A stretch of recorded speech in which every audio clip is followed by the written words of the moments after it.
катастрофата Кипидна, Ајмилиј Паул не се упатил веднаш во Македонија. Прво и дозволил на војската да ја задоволи својата жет за пари и за плен. Цената ја платиле градовите што ја поддржувале Македонија. Потоа прокрстелил низ Хелада, посетувајќи ги најзначајните светилишта и храмови. Во Делфи нарачал да му се изработи статуа под која пишувало: Лукиј Ајмилиј император за поразувањето на Персеј и македонците.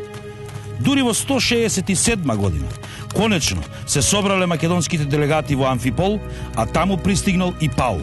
Најпрво се собрале македонските првенци, потоа пред нив бил изложени ковчезите полни со кралските пари и документите од кралската архива. Дури тогаш влегле Ајмилиј Паул и членовите на комисијата. Овој пат немало преговори, немало дискусии, немало услови. Рим решил сосема да ја растури македонската држава. Целата територија на сега веќе минатото кралство била поделена на 4 административно-географски области – мериди. Ваквата поделба веројатно потекнувала уште од времето на Филип Пети во времето на неговите реформи за внатрешната реорганизација. Областите немале имиња, едноставно биле означени со бројки. Првата мерида се протегала меѓу реките Стримон и Нестос, но кон неа биле припоени и некои територии надвор од овие граници. Бисалтија на запад и териториите под македонска власт до Хеброс на исток. Главен административен центар бил градот Амфипол. Ливиј ја истакнула ревноста на бисалтите, плодноста на почвата каде можеле да се насадат разни култури, рудниците и извонредната позиција на Амфипол. Втората мерида ја опфаќала територијата меѓу Акси и Стримон. Во неа биле вклучени и Халкидика и Пајонија. Главен град бил Тесалоника. Ливиј го споменува процутот на Тесалоника и Касандреја, плодната и богата почва на Палена, најзападниот крак на Халкидика и извонредната положба на бројните пристаништа. Трета мерида се наоѓала помеѓу Акси и Пенеј, а на северозапад до планината Бермион. Главен град била Пела. Според Ливиј, тука особено била обработувана плодната земја и тоа од големиот број на населени келти и илири. Нивното доселување секако е резултат на политиката на Филип Пети, кој меѓу другото го преселувал населението, но ги прифаќал и туѓинците, бидејќи со тоа ја зголемувал и бројноста на народот. Четвртата мерида била составена од горно-македонските области од Бермион до границата со Илирија и Епир. Главен град била Пелагонија. Според Ливиј, почвата била тешка за обработување, климата била студена, а локалното население било по-жестоко. По неколку дена Паул свикал второ заседание. Таму биле изложени законските одредби што морале да се почитуваат во сите мериди. Секоја мерида представувала посебен ентитет, а меѓусебното поврзување било строго забрането. Бил забранет брак меѓу жители на различни мериди, а исто така било забрането и поседување на имот и објекти во повеќе од една мерида. Третата мерида била сосема разоружена, но на останатите 3 им било дозволено да држат погранични одреди заради заштита од барбарите. Секоја мерида се управувала самостојно. Главното тело бил Советот на представници, Синедри, иако не било предвидено заедничко тело на сите 4 мериди, се чини дека неколку месеци подоцна тоа било формирано заради посредство помеѓу Сенатот и одделните мериди.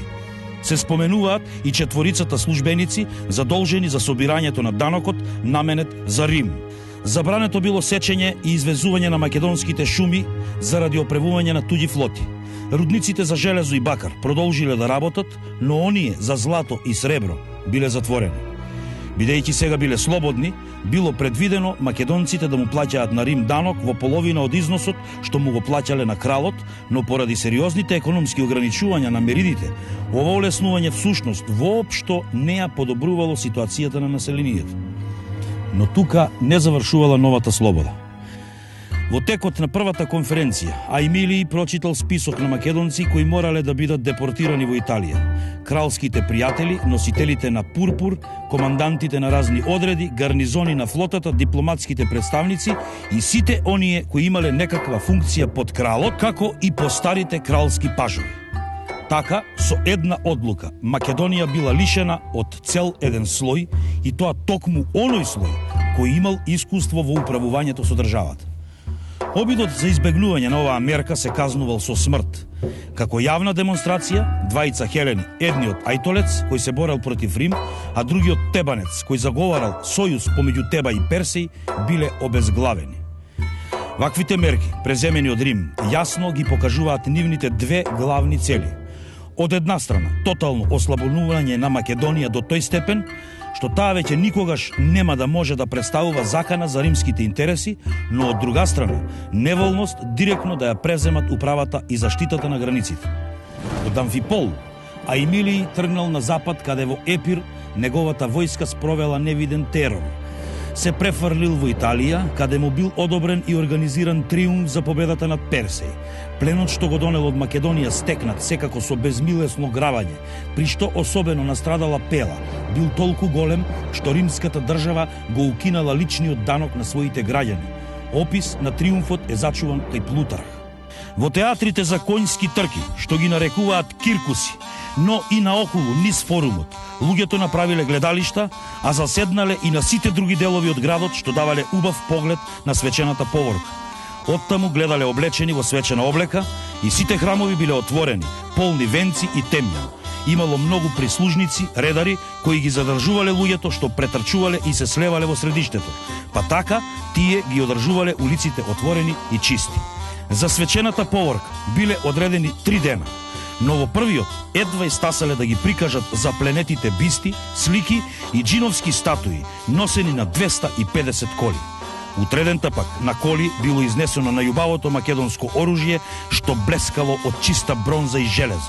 Оружјето било распоредено вешто и грижливо, но така да изгледа дека е нафрлано без особен ред.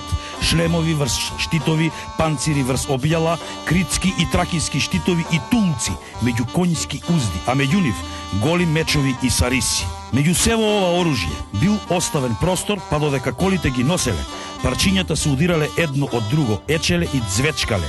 Иако тоа било оружје на поразените, сепак предизвикувало голем страф. Зад колите со оружјето оделе 3000 луѓе, кои носеле сребрени пари во 750 садови. Секој од садовите собирал по 3 таланти, а ги носеле по 4.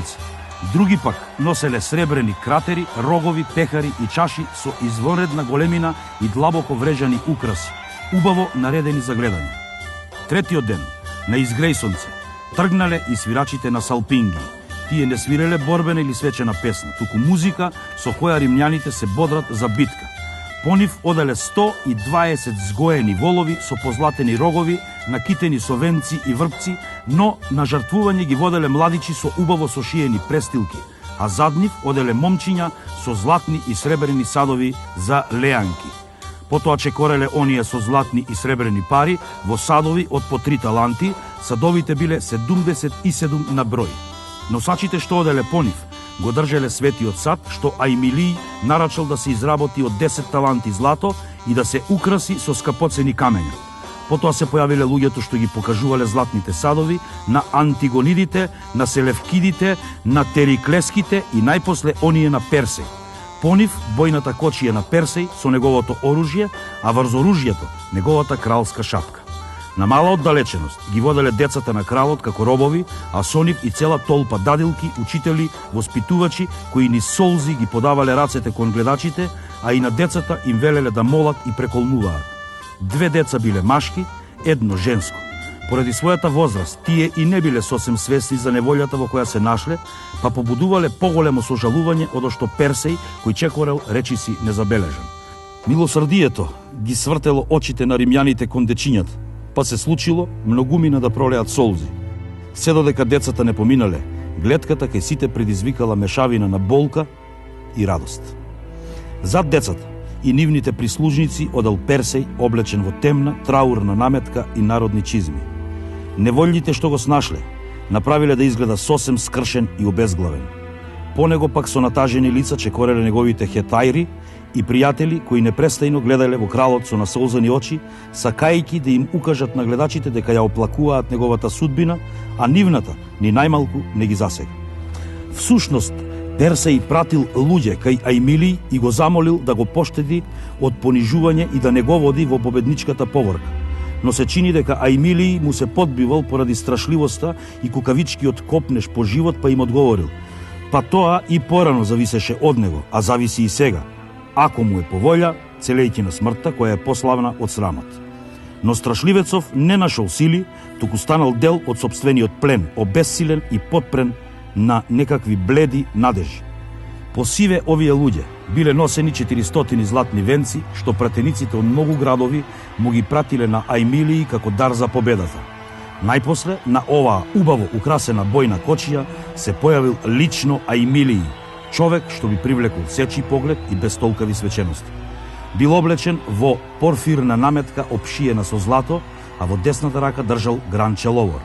Гранчиња ловор носеле и сите војници кои построени по одреди и чети ја следеле кочијата на војсководецот, пеејќи некакви старински шеговиини песни, но и победнички, пајани и пофални песни за потфатите на Ајмилии.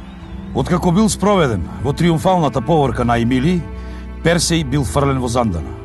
Но овој пат Ајмилии, иако не го криел презирот кон паднатиот крал, интервенирал и благодарение на него Персеј бил префрлен во почесно заточеништво во латинскиот град Алба Фукенс.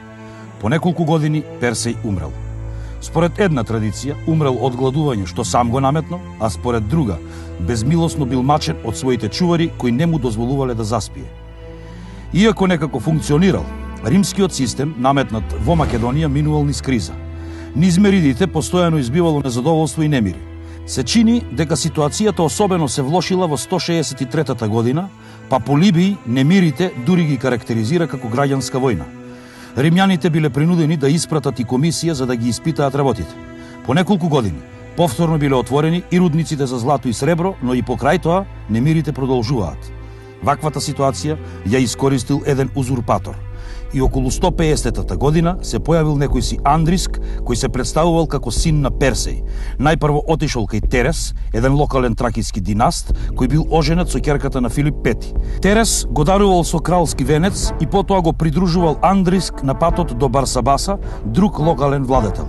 Откако ја добил нивната помош, Андриск ја нападнал Македонија. Но бидејќи меридите не смееле заеднички да војуваат, војските што секоја од нив на брзина ја собрала, лесно биле поразени од Андриск. Андриск најпрво победил во една битка во Одомантика, а потоа и уште во една на задната страна на Стримон. По овие успеси завладеал со цела Македонија. Малиот отпор веројатно се должил и на фактот што голем дел од македонците се противеле на системот наметнат од Рим. Откако завладеал во Македонија, Андриск го зел името Филип, па од тука е познат и како лажниот Филип. За брзината со која Андриск успеал да завладее со Македонија говори описот на Полибиј. Во Македонија се појавува некој си Филип како да паднал од небо и им пркоси на македонците и на римјаните. Голем дел од хелените воопшто не можеле и не верувале дека дошло до таков драматичен развој во Македонија. Но пораките од Тесалија наскоро ги разубедиле. Имено, Андриск не го ограничил своето дејствување во Македонија, туку се вмешал и во Тесалија. Тесалците пак од своја страна побарале помош од Ахајскиот сојуз.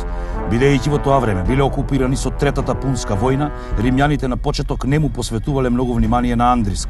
Тие единствено го испратиле Скипион Насика за да го реши целиот проблем по дипломатски пат.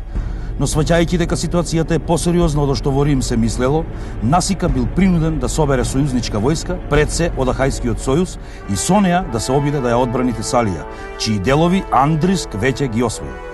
Дури по извештајот на Насика, Сенатот решил да испрати војска за да се справи со Андриск. Така во 148 година римската војска, предводена од Јувенти и Тална, навлегла во Македонија. На општа запрепастеност и изненадување, римската војска доживеала страшен пораз, а Тална загинал. Тоа бил најтешкиот пораз што Рим го доживеал во војните со хеленистичките држави. Всушност, поразената римска војска, само благодарение на доаѓањето на ноќта, успеала да го избегне комплетното уништување. Андриск уште еднаш навлегол во Тесалија. Но тогаш пристигнала нова римска војска под команда на Кајкили Метел. Колку била сериозна ситуацијата може да се заклучи од тоа што дури и пергамскиот владетел Атал II се појавил со својата флота за да го помогне дејствувањето на Метел. До решавачка битка дошло во близината на Пидна. Метел се чини подпомогнат со предавство на некој од командантите на Андриск, успеал да извојува победа. Андриск пребегнал кај своите тракиски пријатели, кои сепак под притисок на Рим морале да го предадат. Колку овој судир, понекогаш во науката нарекуван Четврта римско-македонска војна, бил значаен во очите на римјаните, покажува и фактот што на Метел му бил дозволен триумф, а тој го добил прекарот македонски. По победата над Андриск, римјаните решиле Македонија да ја претворат во римска провинција. Со тоа и дефинитивно државата на античките македонци престанала да постои. Одлуката на Рим Македонија да се претвори во провинција била мотивирана од повеќе фактори. Сваќајќи дека системот осмислен од Ајмилиј не функционира, а истовремено решени уште еднаш да не бидат предизвикани од некој друг узурпатор како Андриск, римјаните оцениле дека е неопходно нивно постојано воено присуство. Исто така, добрата стратешка позиција на Македонија представувала добра почетна точка за идни освојувања и триумфи. Ова особено било важно за младите и амбициозни римјани, кои доколку сакале да се пробијат до политичките врвови во Рим, морале да се стекнат и со некаков воен успех. Исто толку биле важни и економските фактори. Римските трговци и предприемачи можеле да се надеваат на убав профит не само од даноците, туку и од снабдувањето на војската која сега постојано била присутна во Македонија. Но формирањето на провинцијата не ги прекинало појавите на узурпатори. Речиси веднаш штом била формирана се појавиле еден по друг уште двајца. Најпрво некој си Александар, кој исто така тврдел дека е син на Персеј, со војска главно собрана во Тракија ги зазел областите околу реката Нестос. Но тој бил брзо поразен од метел. Но веќе во 143-та, односно 142-та година, се јавува уште еден узурпатор, различно нарекуван псевдо Филип или псевдо Персеј. Иако успеал да собере значителна војска, и тој многу брзо бил поразен од римскиот заповедник Скрофа. Меѓутоа, за тоа колку била сериозна борбата со овој узурпатор сведочи и фактот што на Скрофа му бил одобрен триумф. Долго време во науката се води дискусија за границите на провинцијата Македонија. На северозапад граничната линија започнувала од Јадранското крајбрежје јужно од Лисос. Потоа по кривулиста линија се движела на исток до Стримон. Оттаму по долината на Стримон продолжувала до горниот тек на Нестос, а оттаму пак речиси се до реката Хеброс, чиј западен брег сепак не влегувал во провинцијата. На југозапад границата повторно се протегала до Јадранското крајбрежје јужно од Авлон. Од тука се протегала се до брегот на Егејското море, јужно од Дион и Олимп до местото каде реката Пенеј се влевала во Термајскиот залив. Како што може да се забележи, на одредени делови провинцијските граници ги надминувале етничките, па така во провинцијата влегувал и дел од Тесалија, а пак од друга страна Орестида не била опфатена во провинцијата, бидејќи Орестите биле римски сојузници уште од времето на Втората римско-македонска војна и биле прогласени за слободни. И се до царскиот период, кога ќе бидат формирани и повеќе други провинции на Балканот, границите на македонската провинција ќе варираат. Ова делумно се должи на фактот што долго време Македонија била единствена провинција на Балканот, па сите римски освојувања во меѓувреме биле приклучувани во низиниот состав. За тоа колку всушност биле нестабилни и непостојани границите на провинцијата, најдобро говори сведоштвото на римскиот политичар Кикерон, кој во еден говор против политички противник вели: но кој некогаш со толку извонредна војска управувал со толку важна провинција како Македонија? Провинција омеѓана од толку многу барбарски племиња, што за управниците границите на провинцијата се протегале доттаму, докаде и римските мечови и копја. Ваквата навидум, чудна состојба, произлегува од самата природа на провинцијскиот систем. Имено пред поимот провинција да означува административна единица, тој означувал географска област на која се протегале воените и политичките овластувања на римските консули и претори. Или пак, поедноставно кажано, доттаму докаде управникот бил во состојба да го наметне својот авторитет и власт, доттаму и се протегала провинцијата. Историјата на провинцијата Македонија може да се подели на два главни периоди. Републиканскиот период, некаде од 50-тите години на Старата ера, и царскиот период од 31-та година на Старата ера па се до крајот на 4 век, кога под Диоклецијан и Константин започнува големата реорганизација на целото Римско царство. Меѓу овие два периода има краток интервал на 20 години кога се воделе граѓански војни. За жал, со падот на монархијата, Македонија веќе не е честа тема во наративните извори. Поради тоа, за овој период знаеме релативно многу малку. Особено малку е познато за секојдневниот живот на жителите и нивната економска ситуација. Меридите не биле сосема укинати и продолжиле да постојат веројатно како локални судско-административни единици. Со оглед на тоа што се случувало во другите провинции, за кои имаме повеќе извори, ситуацијата не била премногу добра. Населението, особено, страдало од злоупотребите на управниците и на собирачите на данок. Иако првите римски провинции биле формирани уште од половината на 3 век, административниот апарат и начинот на управување останал рудиментиран. Од друга страна, се додека пристигнувала договорената сума во данок, Сенатот не се интересирал посебно многу за состојбите во самите провинции. Поради тоа, тие биле изложени на постојана злоупотреба на управниците, кои пред се биле заинтересирани за стекнување на лично богатство, што потоа пак би им послужило во политичките борби во Рим. Многу пати провинциите испраќале делегации до Сенатот со жалби и петиции, но тие ретко вродувале со плод. Дури и најпознатиот пример од републиканскиот период, судењето на Вер, кој се прославил со неверојатната алчност додека управувал со Сицилија, било преземено не толку заради грижа за провинцијата, колку заради политичките борби во самиот Рим. Но тука не завршувале маките на локалното население. Имено, бидејќи административниот систем се уште не бил доволно развиен, римјаните решиле собирањето на индиректните даноци во провинциите да не ги собираат управниците, туку публикантите. Публикантите биле предприемачки здруженија кои на лицитација се бореле за тоа која провинција ќе ја добијат. Откако ќе ја исплателе договорената сума на државата, тие заминувале во провинциите каде го собирале данокот. Нивните ексцеси и злоупотреби биле особено чести. Најдобар пример е провинцијата Азија, која особено пропатила од нивните злоупотреби во републиканскиот период. Населението често се жалело кај управниците, но тие сватиле дека наместо да се обидуваат да ги зауздаат публикантите, многу поисплатливо е да им се придружат во експлоатацијата на провинциите. Сепак не било се така црно.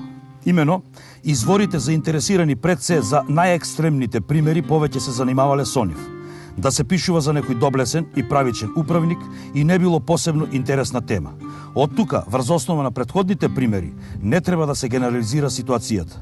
Напротив, се среќаваат и примери на добри управници кои потоа биле почитувани во своите поранешни провинции, каков што бил примерот на Марк Ани. Дека и покрај сите проблеми и злоупотреби, македонците генерално не биле толку многу угнетувани, говори и фактот дека нивното држење во римските војни против понтскиот владетел Митридат, имено наспроти поддршката што тој ја добил во провинцијата Азија и во дел од Хелада, македонците останале верни на Рим. Што се однесува пак до политичката ситуација, приликите се нешто појасни. Главна задача на римските управници во Македонија била заштитата на провинцијата од северните и од источните племиња. Особено биле чести нападите на келтското племе скордисци, но и на дарданците и некои тракиски племиња. Уште Метел во 148 година бил принуден да ги одбива нападите од север. Историјата на провинцијата во овој период е една долга и заморна низа од постојани војни, што некогаш завршувале со победа на римљаните, но често и со тешки порази. Затоа колку ситуацијата на моменти станувала критична, сведочи и фактот што во Македонија често наместо претори за заповедници на војската биле испраќани консули, што подразбирало кои со себе воделе и поголема војска. Така, например, летото 119 година, скордисците навлегле до близината на Стоб. Во предстојната битка, римскиот заповедник бил поразен и загинал. Неговиот заменик, веќе споменатиот Марк Ани, ја собрал сета војска што можел и ги поразил скордисците, а потоа ги одбил и комбинираниот напад на некои тракиски племиња и скордисците. За овие успеси во градот Лета бил подигнат надпис во негова чест. Неговите заслуги не се ограничувале само на успешната одбрана на земјата, туку му се искажувала благодарност што не ги регрутирал македонците, иако ситуацијата била критична, но и воопшто за неговиот однос кон населението. Поради тоа, во истиот град биле организирани годишни конјички трки во негова чест. Ситуацијата и понатаму останала нестабилна, при што особено бил сериозен здружениот напад на скордисците, мајдите и дарданците некаде кон крајот на 80-тите години. Во овој напад тие успеале да се пробијат дури до Делфи. Дури по војната со Митридат ситуацијата привремено се стабилизирала, а притисокот од север почнал да попушта. Тоа било искористено од римските војсководци, кои постепено почнале да ги освојуваат териториите меѓу Македонија и Дунав. Во времето на граѓанските војни во Рим, Македонија за момент повторно била центар на збиднувањето. Така кога побегнал од Италија, римскиот војсководец Помпеј својот центар го воспоставил во Тесалоника, а војската ја вежбал во Бероја. Се борбените дејствија од војната помеѓу Помпеј и Цезар се одвивале околу Тирахии, а подоцна во Тесалија. Многу подраматично било во времето на војната меѓу републиканците Касии и Брут и цезаровците Антонии и Октавијан. Тогаш воените действија се воделе во Македонија, а решавачката битка се биела кај градот Филипи. По победата на цезаровците, Македонија била меѓу провинциите што потпаднале под контрола на Марк Антониј. Меѓутоа, по поразот кај Актии во 31-та година и смртта на Антониј, следната година единствен и неспорен владетел на Рим останал Октавијан. Со неговата кариера полека влегуваме во периодот на Римското царство. Најважен настан од историјата на провинцијата Македонија во републиканскиот период е изградбата на познатата Вија Егнатија, подоцна попозната како Вија Игнација. Точната година кога била започната изградбата не се знае, иако се претпоставува дека градежните зафати траеле до 30-тите години на вториот век од Старата ера. Основната цел за изградба на патот била стратешка. Имено по неколку години од создавањето на провинцијата, кога морале да ги одбиваат нападите од север, на римјаните им станало јасно дека им е потребен пат по кој брзо ќе можат да ги транспортираат војската и неопходните залихи. Изградбата ја започнал римскиот управник Гнај Егнатиј, за чиј живот и кариера инаку не се знае скоро речиси ништо. Со оглед на тоа дека изградбата несомнено трајала повеќе години, а не е веројатно дека тој го надгледувал изведувањето на проектот до самиот крај, можеби во негово време била дефинирана само трасата. Првично, патот се протегал од Дирахи на исток до Кипсела, источно од реката Хеброс. Патот минувал низ сите најважни македонски градови: Лихнит, Хераклеа Линкестицка, Едеса, Пела, Тесалоника, Амфипол, Филипи и Неапол. Иако во изворите се споменува различно растојание, Страбон вели дека тоа изнесувало 535 римски милји, нешто помалку од 800 километри. Многу брзо бил изграден уште еден почетен крак што тргнувал од Аполонија. Подоцна, кога започнала поинтензивна римска експанзија на исток, патот бил продолжен од Кипсела до Бизантиј на Босфор, до крајот на Атиката, но и подоцна овој пат останал главна врска меѓу Мала Азија и Италија. Овој пат бил употребуван долго време уште од праисторијата. Меѓутоа, римјаните биле експерти во изградбата на патишта, па римскиот пат бил поширок, порамен и поправ, бидејќи без проблеми се пробивале премини низ планините и ридовите. Патот бил добро направен за минување на војската и товарните возила и стандардно патот бил широк околу 3 метри, но во градовите можел да достигне и ширина од 6 метри. Иако пред се со воена намена, патот представувал и значајна трговска врска, но и допринесувал за развојот на локалната економија. Со тек на времето, по патот никнувале анови, штали и други објекти наменети за патниците. Сепак не било се така идеално, бидејќи за неговото одржување биле задолжени локалните земјопреседници, кои често не биле заинтересирани да инвестираат за поправките, често било неопходно да интервенираат римските императори. Исто така, кога минувала војската, трговците и патниците морале или да го почекаат низиното минување, или пак да бараат спореден пат. Меѓу другото, римскиот писател Ајлий Аристид се жали, бидејќи кога минувал по патот, временските услови биле многу лоши. Тој морал да прашува за насока, додека пак конаците често биле во многу лоша состојба. Така што низ покривот човек често можел да ги наблюдува звездите.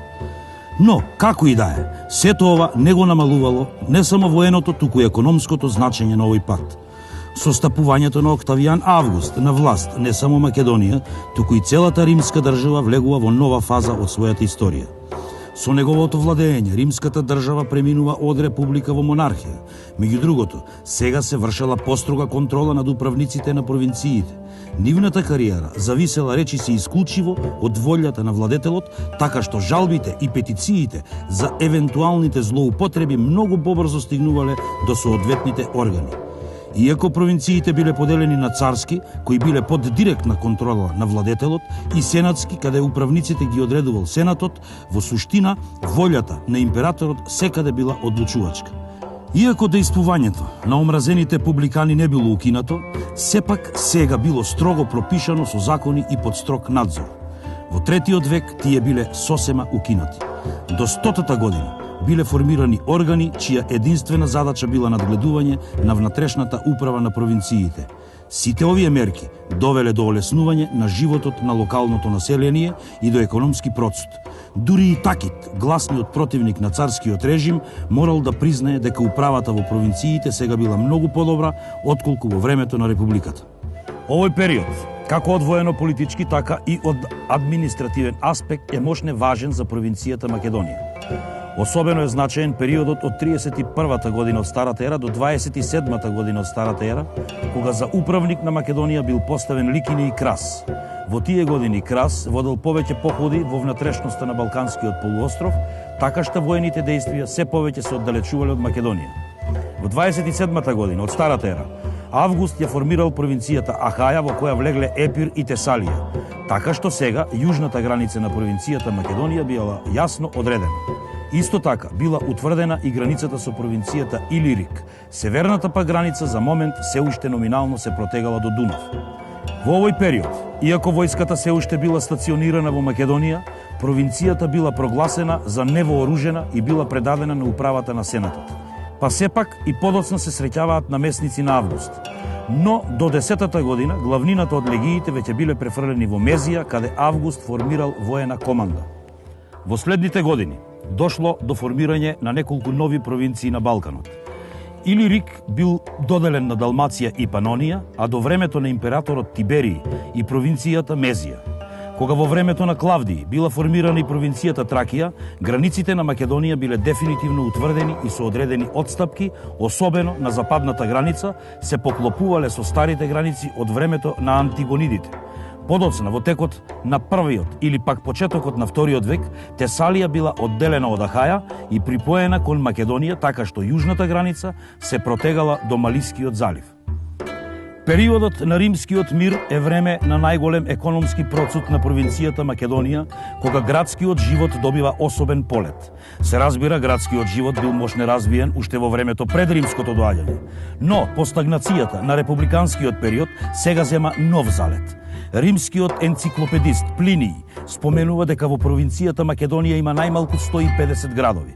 Најречито сведоштво за процутот на градовите во овој период се бројните археолошки наоди од римскиот период. Така, например, во Филипи се најдени бројни објекти од храмови и порти, комплекс на бањи, латрини, па се до пространиот форум. Театарот, изграден во 4-тиот век од Старата ера, бил обновен, проширен и прилагоден и за гладиаторски борби. Треба да се истакне дека не станува збор за изолирана појава. Напротив, во речиси секој град од овој период може да се забележат истите пројави на развој и благосостојба. И така, например, на ефбескиот список од Стибера од 74-та, односно 75-та од нашата ера, се набројани 135 ефеби и тоа е најголем список најден на еден провинцијски град. Поради својата извонредна положба, не само што низ неа минувала вија Егнатија, туку располагала и со одлично пристаниште. Во овој период посебно напредувала Тесалоника. Иако била седиште на провинцијскиот управник, Тесалоника била прогласена за слободен град. И тука се забележани бројни градежни зафати од овој период. Форумот, например, бил обновен, проширен во вториот век, исто како и театарот. Меѓу бројните градби особено се истакнува подземната стоа. Од времето на Август во Македонија почнува посистематско населување на римски воени ветерани.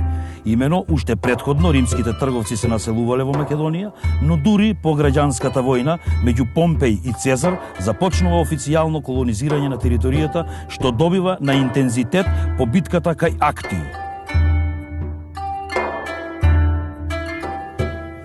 Воените ветерани од Рим биле населени во Дион, Пела, Филипи и Касандреа. Овие градови имале латинско граѓанско право. Од тој период потекнува и опидумот Стоби, кој наскоро ќе стане муниципиум. Новите доселеници главно биле земјопоседници кои играле важна улога во општеството. Исто така, повеќе сенаторски семејства поседувале големи имоти во Македонија. Сепак, овој развој ниту го истиснал, ниту пак го намалил значењето на локалното население и локалната аристократија. Иако со векови под римска власт и делумно изложено на романизација, локалното население го задржало светето значење и голем дел од традициите од времето на Аргеадите и Антигонидите.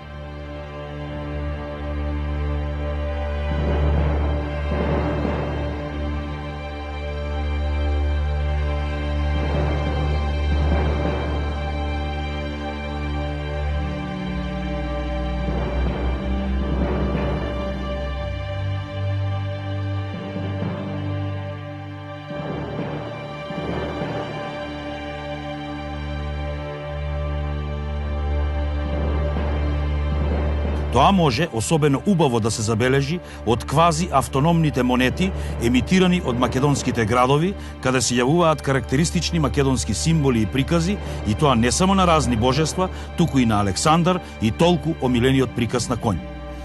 Треба да се истакне дека, за разлика од жителите на околните земји, македонците биле многу почесто регрутирани за воена служба. Тие биле особено бројни во империјалната гарда. Ова секако се должело не само на навикнатоста на населението на постојана воена служба, туку и на славното воено минато. За економијата, за жал, не може да се каже ништо подетално. Најверојатно, основа на економскиот живот и понатаму било земјоделството. Дополнителни приходи, како и порано, биле стекнувани од извозот на дрво, како и од рудниците за злато и сребро. За развојот на трговината допринесувале не само добрата позиција на Македонија, туку и Вија Егнатија, но и бројните пристаништа. Во царскиот период доаѓа до развој на конкилиуми, којнони, односно локални совети. Во републиканскиот период тие пред се служеле како посредство меѓу управникот и локалното население. Во царскиот период пак, нивна главна функција била грижата за одржувањето на царскиот култ. Одржувањето на овој култ било во рацете на локалното свештенство, кое со тоа можело да се надева дека во догледно време ќе се стекне со статус на римски граѓани. Центарот на македонскиот којнон била Бероја. Овој којнон за прв пат е засведочен на монетите од времето на императорот Домитијан.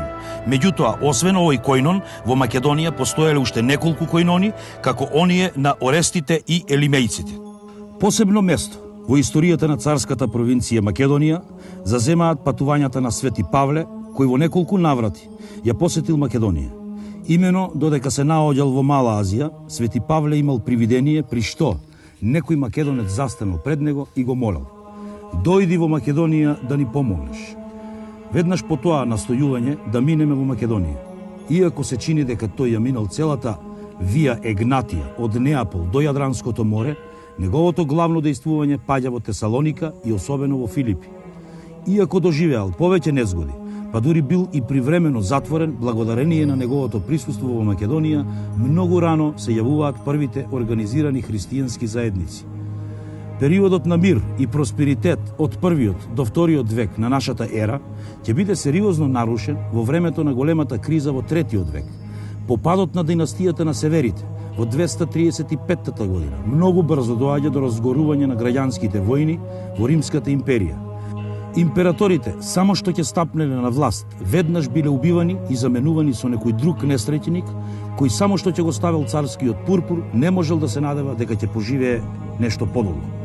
Легиите ги напуштале границите и се свртеле едни против други.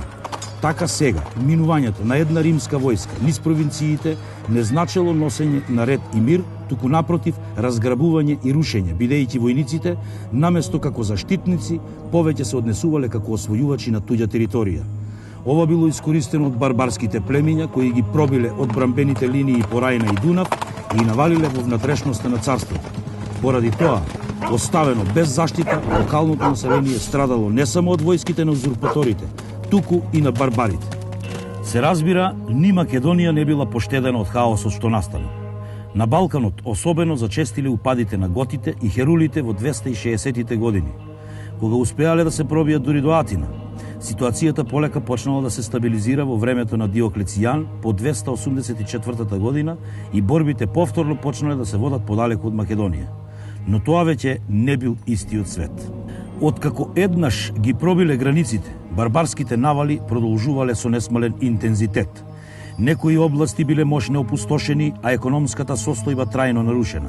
Вербата пак на населението во несовладливоста на римските легии и римскиот цар била сериозно разнишена.